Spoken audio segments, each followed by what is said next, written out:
12 de febrero. Beata Umbelina, esposa y monja, hermana de San Bernardo. En los últimos años del siglo XI, en el castillo de Fontaines, Francia, vive un matrimonio formado por Tesselín, caballero al servicio del duque de Borgoña, y Alice de Montbard, dama emparentada con el mismo duque. En su hogar fueron apareciendo 7 hijos, 6 hombres y una mujer. El más famoso de todos, y el tercero en orden, fue San Bernardo, fundador de Claraval y el más grande propagador del Cister, a la que seguiría Umbelina, de la cual nos vamos a ocupar. Alice, la madre afortunada, que pasó de esta vida con fama de santidad, se esmeró en formar el corazón de aquellas 7 criaturas que Dios puso en sus brazos, y tan fecunda resultó la siembra de profunda piedad, que todos ellos se consagraron a Cristo en la vida del Cister, y algunos merecieron el honor de los altares. Digo mal, la única que le falló de momento fue Umbelina, que se quedó en el mundo. Mucho se había esmerado aquella madre en inculcarle virtudes sólidas, pero el fruto no correspondería de momento a sus desvelos, aunque más tarde, cuando llegó la hora de Dios, no desmerecería del resto de sus hermanos, porque al fallecer la madre se fue olvidando poco a poco de sus enseñanzas, y no solo no mostró inclinación en retirarse a la vida consagrada como los demás hermanos, sino que se dejó arrastrar por las vanidades del mundo. Cuando sus hermanos se retiraron al Cister, quedó Umbelina como la única heredera de todos los bienes de sus padres, llegando a ser la señora del castillo de Fontaines. Juventud, hermosura, riquezas, unidas a las mejores cualidades físicas y morales. ¿Quién piensa en dejarlo todo por imitar el gesto de los demás hermanos? No quiso saber nada de los consejos de su madre, y tampoco tardó en aparecer por los alrededores del castillo pretendientes que pidieron su mano. Entre ellos escogió a un caballero de la clase más distinguida, Guy de Marcy, con el cual se uniría en matrimonio. Nadie se opuso a ello, porque estaba en todo su derecho, y por otra parte aquel era un estado santo bendecido por Dios. Los demás hermanos, al llegar la noticia a Claraval y enterarse del matrimonio de Umbelina, se contentaron con pedir por ella para que fuera fiel a Dios en el nuevo estado, en medio del mundo, que también en él se pueden salvar las personas con tal de que sean fieles a los deberes que impone el estado en que Dios coloca a cada uno.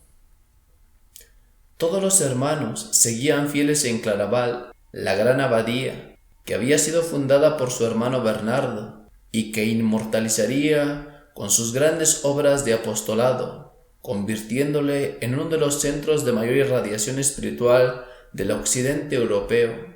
De ahí salieron multitudes de monjes bien formados en la espiritualidad benedictino-cisterciense, que llevarían el nombre del Cister a las principales naciones de Europa.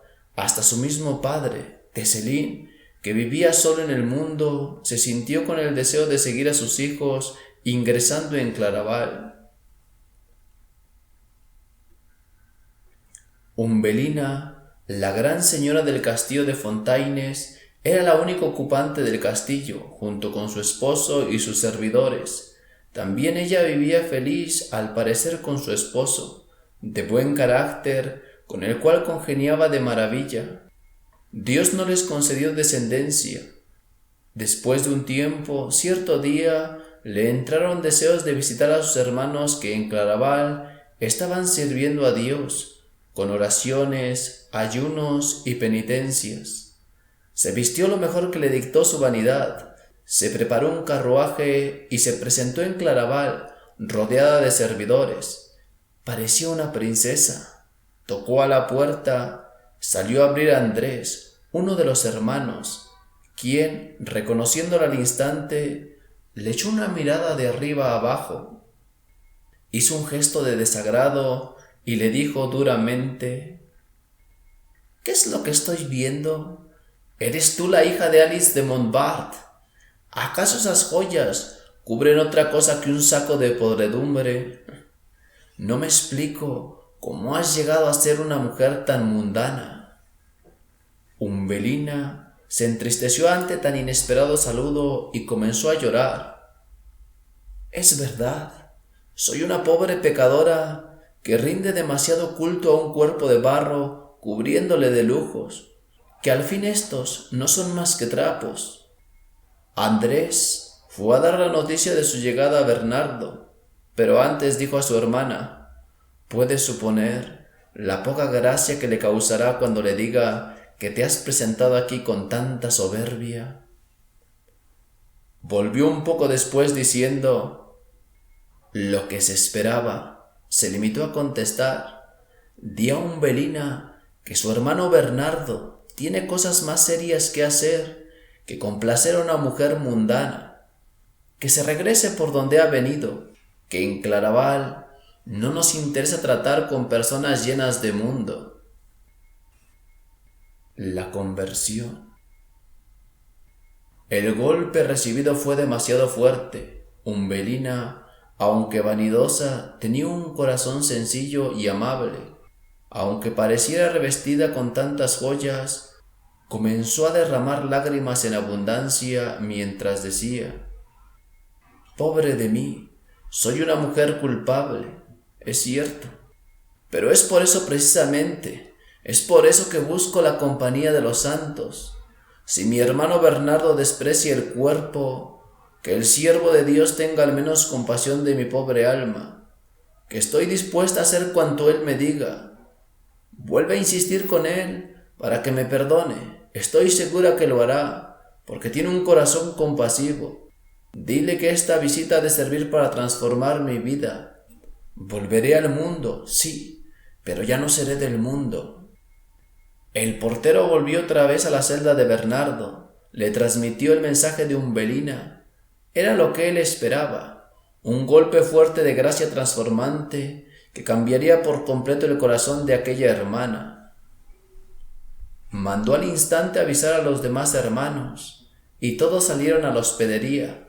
Luego de los abrazos cariñosos que le dieron, se sentaron alrededor de una gran mesa y siguió una animada conversación que se prolongaría durante todo el día, recordando viejos tiempos, sobre todo las virtudes de su santa madre, Alice, que bien podía ser candidata a los altares. A la última hora de la tarde, Umbelina se despidió de todos los hermanos, abrazándoles con toda la ternura que uno podría imaginar, y comenzó el viaje de regreso al castillo. Aquella visita marcó huella imborrable en su vida. Había llegado a Claraval con el corazón esclavizado por las modas y demás atractivos mundanos, y salió de ahí con un desapego total de todas esas vanidades que habían llenado su vida, pero que no podían llenar su corazón. Comprendió que la verdadera felicidad solamente se encuentra en Dios y en seguirle con fidelidad, y trataría por todos los medios de hacerlo. El ejemplo de sus hermanos produjo un impacto fuerte en su alma, de manera que transformaría por completo toda su vida. Consagrada a Dios. Comenzó a vivir con su esposo de manera muy distinta de como vivía antes. Dejó a un lado todas las joyas y vestidos vanidosos. Amó de verdad a aquellos que antes le agradaban menos. Se dedicó a frecuentar la iglesia y los sacramentos, todo cuanto se permitía en aquellos tiempos. Dejó a un lado conversaciones y reuniones inútiles. Solo encontraba gusto con las cosas espirituales. El pensamiento de sus hermanos la atormentaba continuamente.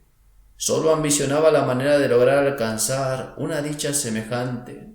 Le parecía cosa muy difícil la consagración total a Dios, porque los lazos del matrimonio la tenían encadenada al mundo. Sin embargo, comenzó a insistir con su marido, que era una buena persona, quien, al ver que Umbelina persistía En retirarse a vivir en el desierto, abrazando la vida monástica, hizo a Dios ese sacrificio, dejándole abrazar la misma regla que observaban los demás hermanos. De este modo vivió, comenta un biógrafo del siglo XVIII, por espacio de 2 años en compañía de su esposo, que asombrado de ver tanta virtud en Umbelina, la respetó, especialmente en el 2.º año, como un templo del Espíritu Santo. Al fin, después de las ceremonias establecidas por la Iglesia, le concedió libertad para entregarse del todo al servicio de su Dios. Separándose del lazo que los unía, una vez que su esposo le autorizó a dar ese paso, pidió el ingreso en el monasterio benedictino de Juli, no pudiendo abrazar la observancia cisterciense como sus hermanos, porque todavía no se habían fundado estas religiosas. Llegando a ser un alma verdaderamente entregada, pues sus virtudes no fueron inferiores a las de sus hermanos. Veamos el espíritu con que abrazó el estado de consagración. Humilde, mortificada y abatida, era la admiración de toda aquella numerosa comunidad, como si desde su niñez se hubiera criado entre las oscuridades del claustro. Así se acostumbró Umbelina a todas las austeridades y ejercicios monásticos, adelantando aún en las más perfectas. Empleaba la mayor parte de las noches en oración continua y en la contemplación de la pasión de Cristo, a la que tenía mucha devoción. Mortificaba su delicado cuerpo con la aspereza del cilicio, y llegó a tanto su humildad que en todas las ocasiones y en todos los actos de la comunidad era la primera, y se consideraba por la más indigna de todas. Guillermo de Saint-Terry, contemporáneo de Umbelina, llegó a decir que, en la vida del claustro, no fue Umbelina inferior a Bernardo en santidad que en la sangre. 16 años llevaba sirviendo a Dios en el claustro, cuando Dios la juzgó digna del cielo, llamándola para sí un 21 de agosto de 1141, cuando contaba 50 años de edad. Sus últimas palabras ante quienes presenciaron su muerte fueron aquellas del Salmo 121. ¡Qué alegría cuando me dijeron, vamos a la casa del Señor! El mismo San Bernardo dirigió sus funerales y mereció que se le apareciera, confirmándole la suerte feliz que alcanzó en el cielo. La orden cisterciense le ha celebrado desde hace mucho tiempo el 12 de febrero.